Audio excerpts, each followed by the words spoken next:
And everyone, please switch on the cameras.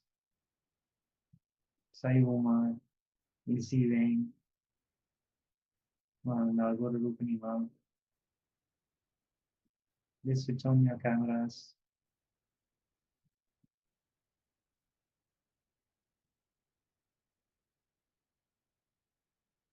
Yes, and settle down. Sit in a comfortable posture with head and neck spine in a straight line.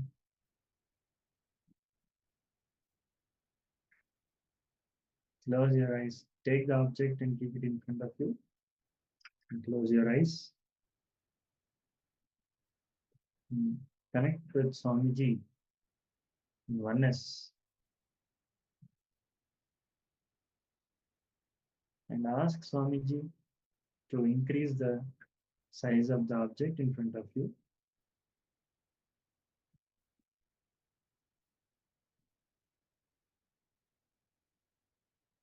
And in this oneness space,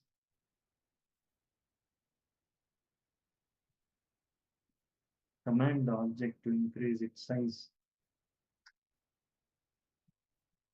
Start chanting the Maha Mantra.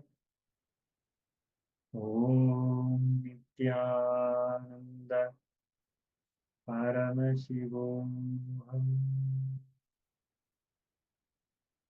Om Nithyananda Paramashivoham. All your three eyes. Om Nithyananda Paramashivoham.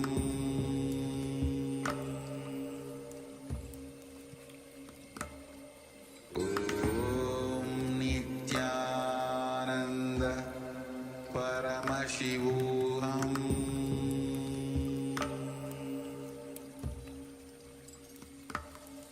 Om Nithyananda Paramashivoham. Om Nithyananda Paramashivoham. Om Nithyananda Paramashivoham.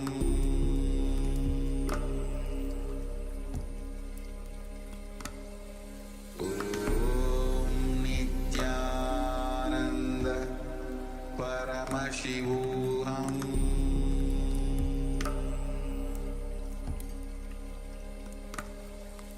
Om Nithyananda Paramashivoham. Om Nithyananda Paramashivoham.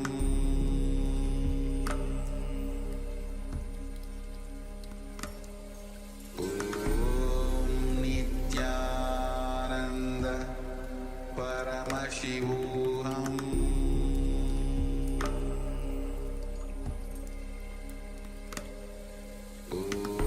Om Nithyananda Paramashivoham.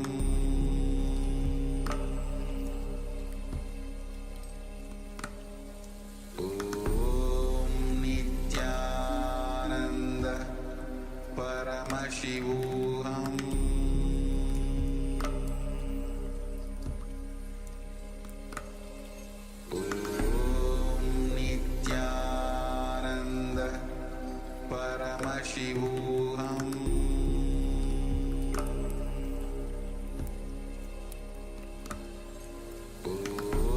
Om Nithyananda Paramashivoham.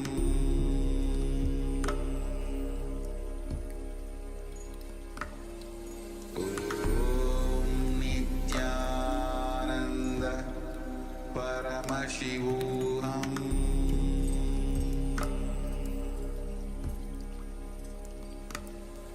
Om Nithyananda Paramashivoham.